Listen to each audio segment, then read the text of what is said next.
Good evening, students. It's Chandrakla here, and we will start our next topic, that is heat capacity and specific heat capacity. So, our first topic is heat capacity. Actually, we want to increase the temperature of the body. So, the amount of heat energy required, to raise the temperature of body, raise the temperature of body by 1 degree Celsius, or you can say 1 Kelvin. Okay, how much amount of heat energy is absorbed by that body to increase its temperature by 1 degree Celsius, that is known as heat capacity. It is denoted by capital C, and that is equal to amount of heat energy per unit temperature. That means change in temperature, and here we are talking about increase in temperature. This is also heat energy, but the thing is here already it's Q, here we cannot write Q. So this heat capacity is the amount of heat energy required by a body to raise its temperature by 1 degree Celsius. Per means 1, so 1 degree Celsius. From here we can see its SI unit. For heat we will use joule, and for this temperature we will use Kelvin, but here specifically we can use degree centigrade only here in this topic, because here we are considering only del T. Otherwise we will use only Kelvin, and you know that how you can write it. You can write it like this also. That means the same thing, that is joule per Kelvin. Okay, some more conversions are given here, that is kilocalorie and calorie, that we know. Then relation between calorie and joule, that also we know. So that we will not discuss again and again. But the thing is, sometimes a sentence is given in the exam and then its meaning is asked. For example, if it is given that the heat capacity of any particular container or object is 30 joule per Kelvin, what does it mean? Like that question are asked in the exam. So here this sentence means that to increase the temperature of that container by 1 degree Celsius, we need 30 joule of heat energy.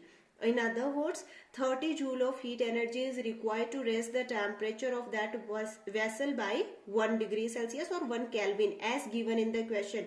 Here degree Celsius can also be given and Kelvin can also be given. Accordingly we will see it. Our next topic is specific heat capacity, and here you can write in bracket capital C capacity, and that is denoted by small c and sometimes C dash also. So whatever you need, you can use it. Okay, and it does not have any special definition. Heat capacity per unit mass is known as a specific heat capacity. So one definition is heat capacity per unit mass.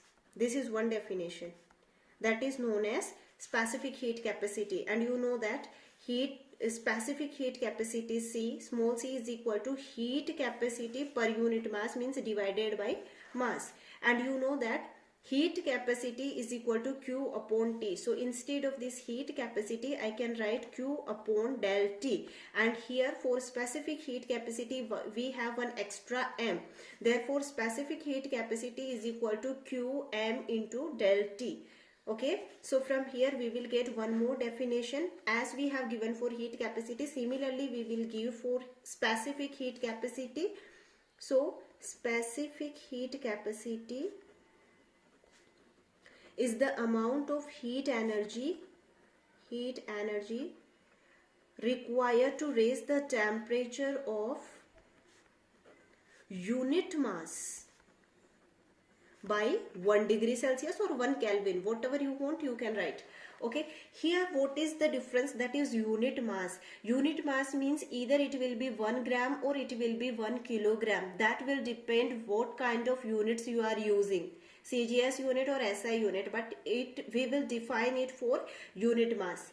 That means in heat capacity we were increasing the temperature of whole body by 1 degree Celsius, whereas in specific heat capacity we will increase the temperature of unit mass only, that is either of 1 gram or 1 kilogram. That is another definition of heat capacity, and this is already we have a definition for heat capacity. Now for SI unit, as you can see from here, Q means J, joule per, this is gram or kilogram. Here you are using joule, so you can use here kilogram. If you are using calorie, you can use gram. That is not problem. And here you can use Kelvin or you can use degree centigrade. And you know that you can write it as joule per kilogram per Kelvin, or you can write joule per kilogram per degree centigrade. Okay, and if you want to write down, you can write calorie gram per Kelvin or calorie gram per centigrade. Similarly, kilocalorie, kilogram, Kelvin or centigrade, whatever you want. Okay, so from here we can write its units also. Okay, now from this formula, you see, you are saying that small c is equal to qm into del T. Okay, that means Q is equal to, take this here, mc into del T, and same formula we have seen before some time. That means the amount of heat energy absorbed or released depends on three things. That is the mass of the object, specific heat capacity, that means the material, because specific heat capacity is the characteristic property of the material. As soon as you will change the material, automatically it will change. That's why its numerical value is given in the question. As we have different densities for different materials, similarly we are having different specific heat capacities for different material, and that is the only difference which makes some materials as good conductor of heat, whereas some materials as bad conductor of heat. That means those materials which are good conductor, here we are talking about heat only. Okay, good conductor of heat, they have low specific heat capacity, whereas those materials which are bad or poor conductor of heat, they have high specific heat capacity, that you can write by small c. Now you see, obviously if you want to heat any particular liquid, you will put it in a container, and when you will heat it, you know that it will get heated by convection, but before heating of that liquid, the container in which that liquid has been kept, that will get heated up. So how much heat energy it will acquire? First it will get heated up, then it will transfer energy to your liquid. So you need a good conductor which will have low specific heat capacity. That means in acquiring temperature, it should not consume more amount of heat. It should consume a minimum amount of heat so that it can transfer maximum amount of heat to your liquid, because our primary aim is not to heat the container but to heat liquid inside it. Okay, same concept we will use in calorimeter. So that means what is here those materials which are good conductors, they will have a low specific heat capacity. That means by absorbing a small amount of heat, they will get heated. Okay, and bad conductors, they will have a high specific heat capacity. They are known as bad conductors. Okay, and generally we know that heat capacity is the characteristic property, or you can say inherent property of that particular material. So whenever the material will be changed, then it will also be changed. Okay, and similarly as for heat capacity, any sentence can be given. Similarly for specific heat capacity also, any particular sentence can be given, that the heat capacity of any copper or container is Kelvin. Yes, you can use Kelvin. Yes, Kelvin. 200 joule per kilogram per Kelvin. What does this sentence means? This sentence means that to heat 1 kilogram of copper by, that means to increase the temperature of 1 kilogram of copper by 1 Kelvin, we need 200 joules of heat energy. Or in other words, 200 joule of heat energy is required to raise the temperature of 1 kilogram of copper by 1 Kelvin, or if here it is given degree centigrade, then you can use degree centigrade. This we have to keep in mind. Our next topic is about calorimeter, since we are studying about calorimetry. So here, that means the amount of heat energy lost or gained by a body is measured with the help of calorimeter, and this same measurement process is known as calorimetry. Okay, so here that means we will use one instrument, or you can say one arrangement, which is known as calorimeter, which will give us the amount of heat lost by a body and amount of heat gained by another body. Because we know that when a hotter body and colder body are kept in contact with each other, and if they are liquid, you can mix them, then we know that heat will flow from higher temperature to lower temperature, and that flow only we have to determine. Okay, so to start this, we will take a copper container. Here you can draw. We will take a container which is made up of copper, and around this container we have kept a wooden box.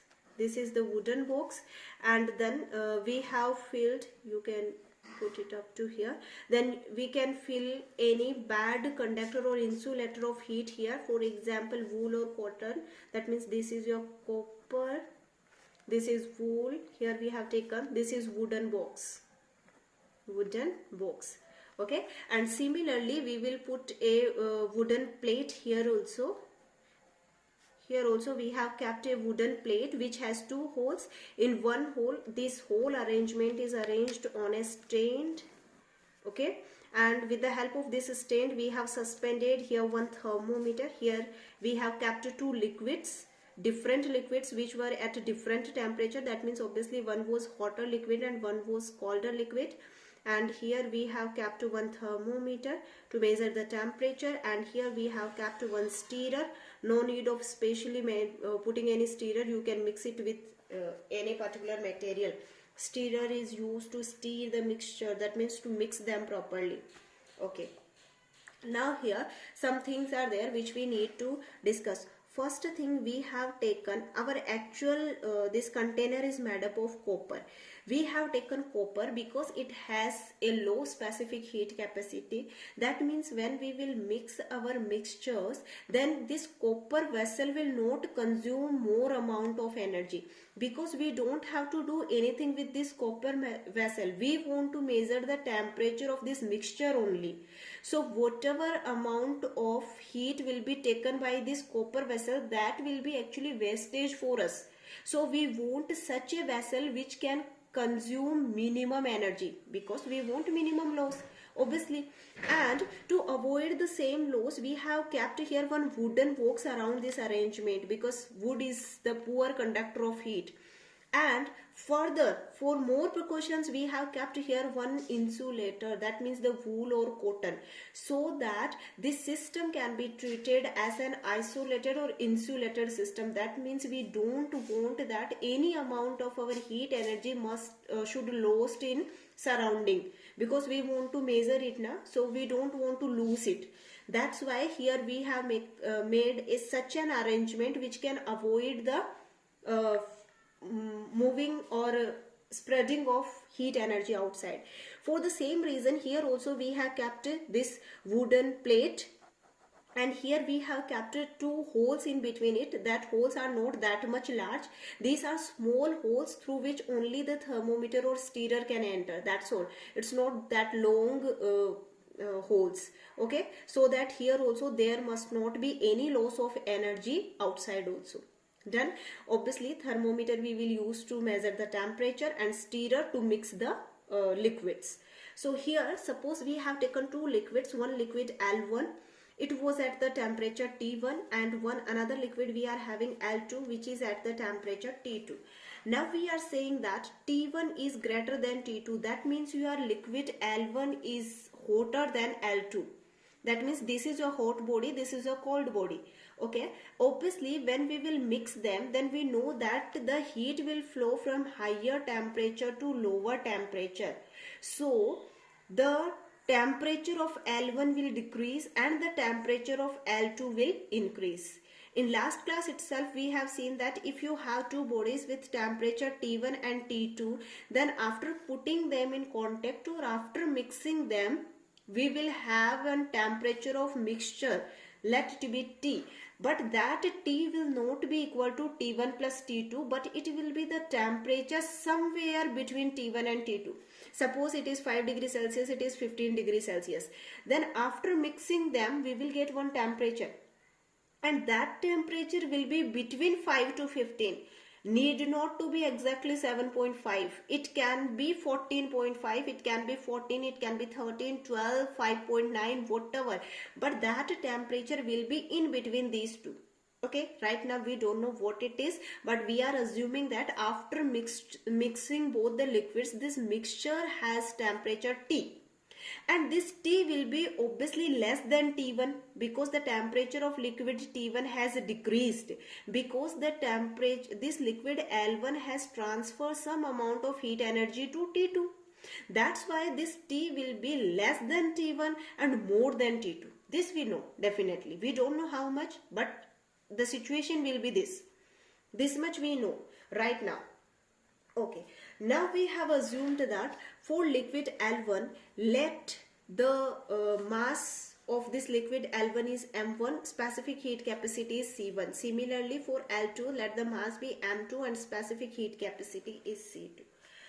According to principle of heat, we know that heat lost by hot body is equal to heat gained by cold body. That we know because we are having two bodies now ultimately. So obviously the heat lost by hot body will be equal to heat gained by cold body.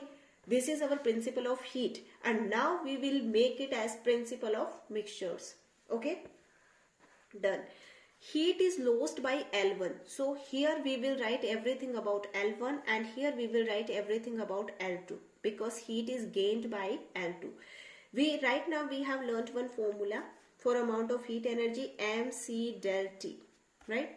So here the mass of liquid L1 is M1, specific heat capacity is C1, lost in temperature. You see, initially it was having temperature T1 and now the mixture is having temperature T.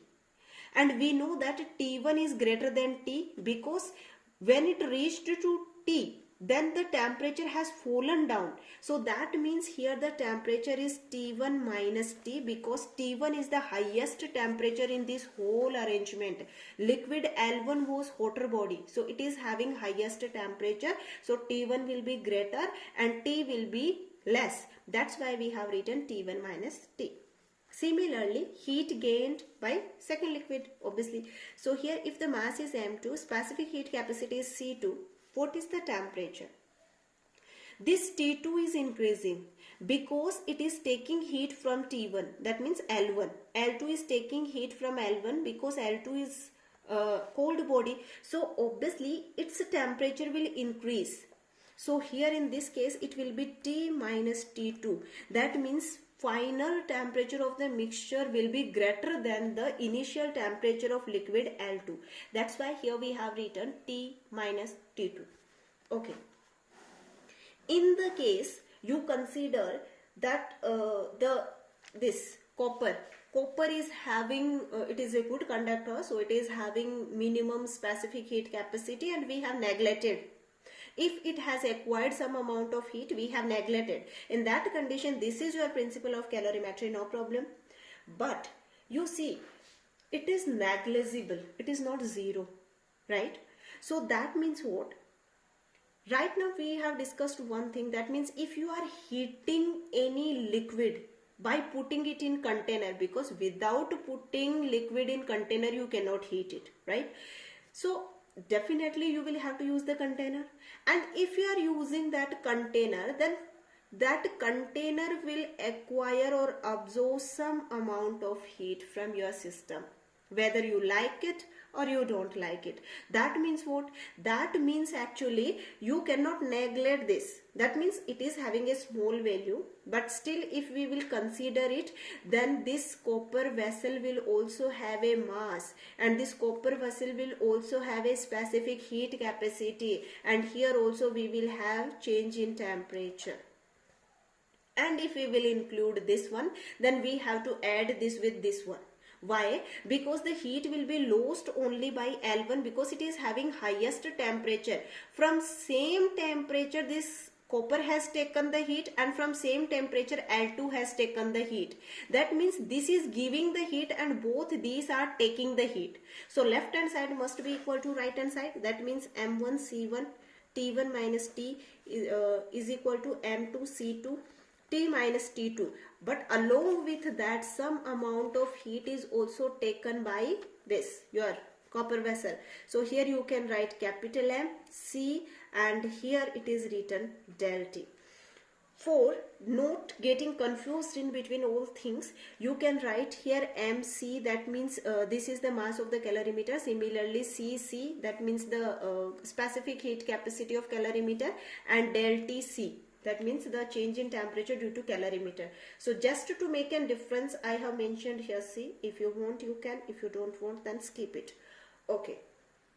One more thing which can confuse, and it's written in your book, that is at one place the temperature, this del T for copper, it is written as T1 minus T, and here when he included it here, then he written MC, that means the mass of the calorimeter, specific heat capacity of the calorimeter, and here he has written T2 minus T. Okay, and actually both these things are okay, that means correct only. M1 C1 T minus, you can write small m because already there you have taken capital. Okay, this. Okay, here he have written T1 minus T because T1 will be highest and T will be less. That means this your calorimeter will take, it will get heat up to the level when its heat level will not become equal to the amount of heat of mixture, obviously na, otherwise the heat will be transferred from here to here, and actually it is transferring from L1 to copper right now. So that means its temperature, the temperature of the copper vessel will be equal to the temperature of mixture, and since it is taken from T1, it is having highest temperature, everyone is taken heat from here also only, so he has written T1 minus T. But when he came here, he has included the concept that both these temperatures T2 will be greater than T. That means obviously na, that means here also, sorry, here we have written T2, it will be T minus T2 because here the higher temperature is capital T and smaller temperature is T2. So obviously for both the cases it is T minus T2. Otherwise the best way to avoid all the confusions is T1 minus T is equal to M2 C2 T minus T2, this is T2, and plus CC and del TC. Okay, these are some expressions related with the principle of calorimetry. That means you can say mathematical statements if you want. After that, it's given here some natural phenomena and consequence of high specific heat capacity of water. Before starting that, I need to clear 2 points. Sorry.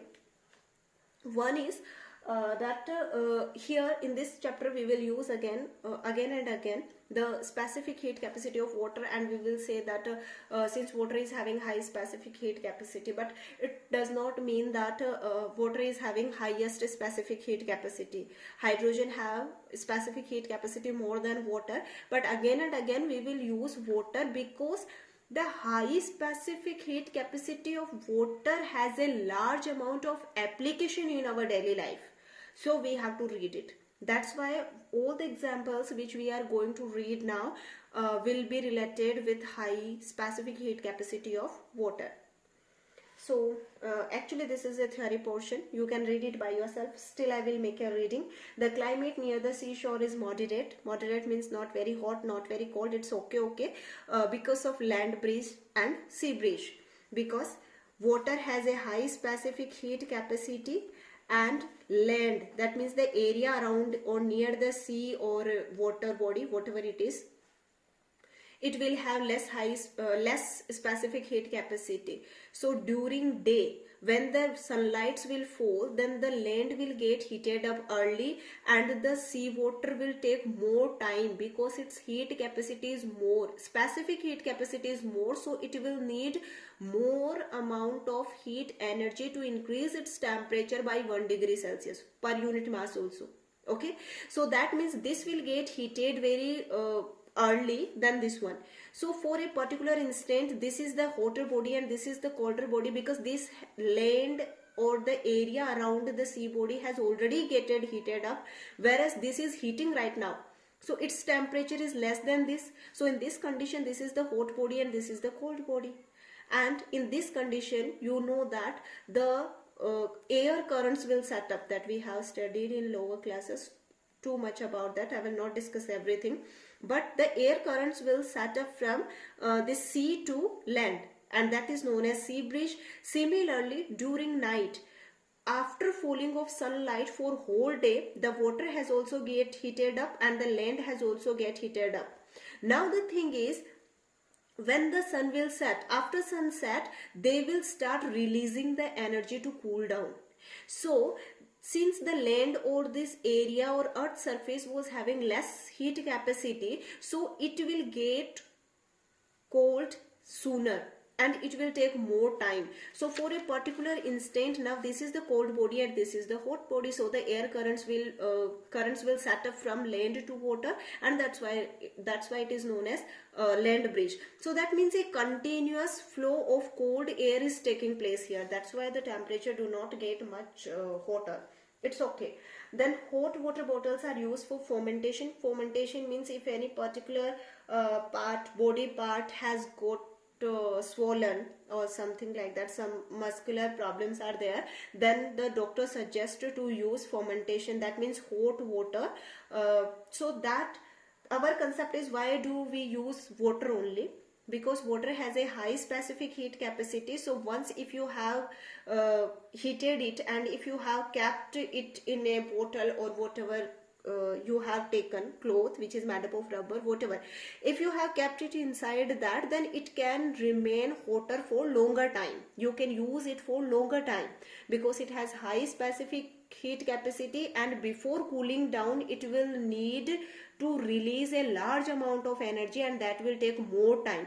So for a longer time it can remain heated, that means it will remain hot and you can use it. Water is used as an effective coolant. That means when any particular part of any machine, due to continuous working, if it has got heated up, then we can put some water on it, cold water, because water has high specific heat capacity, and without much increase in the temperature it can absorb a large amount of heat energy from those machinery parts, and that's why generally it is used in cars or especially the larger vehicles. Then in cold countries, water is used as heat receiver for wine and juice bottles. That means the area where the climate drops or the temperature drops up to very low level, there if we will simply put the juice and the wine bottles, they will get freezed. Okay, so we will put them in a container containing water. So now water is in the form of water, so it will be in the at the normal temperature, and before reaching to its freezing point, that means water before converting to ice, water has to release a large amount of energy. So again it will take a longer time to release its whole energy and convert it into ice. That means, and until that surrounding water will get iced, your wine or your juice will also not get freezed.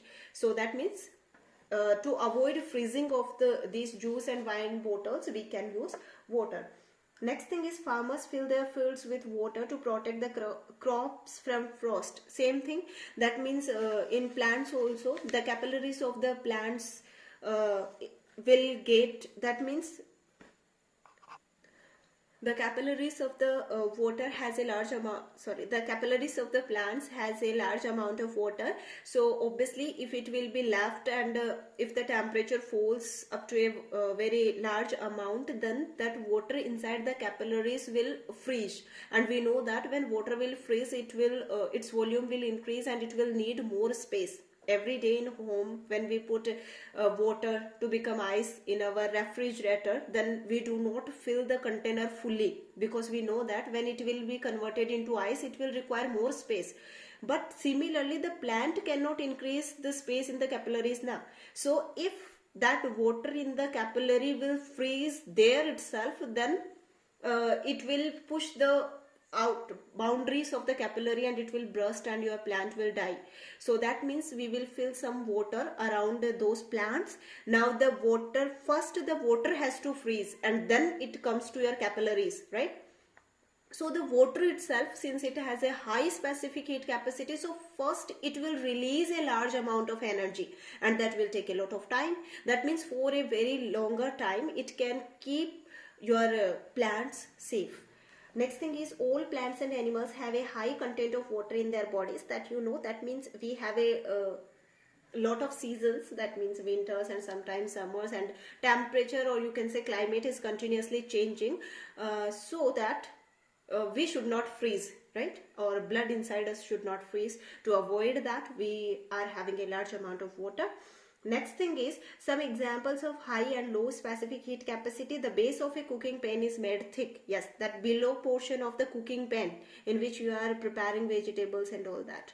So that is thick, because if it will be thick, it will acquire more heat energy. That means the specific heat capacity will be high, and it can provide sufficient amount of heat to your whatever you are cooking inside it also, as well as after cooking it will remain hot for a longer time, so your food will also remain hot for some time.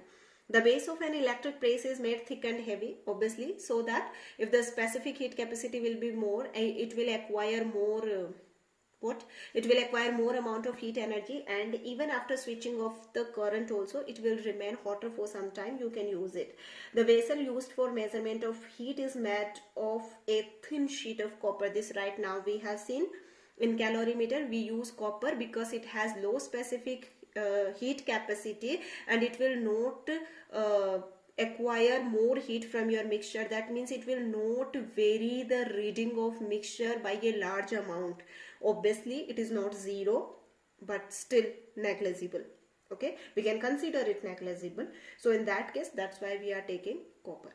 Rest of the things we will see next class. Thank you.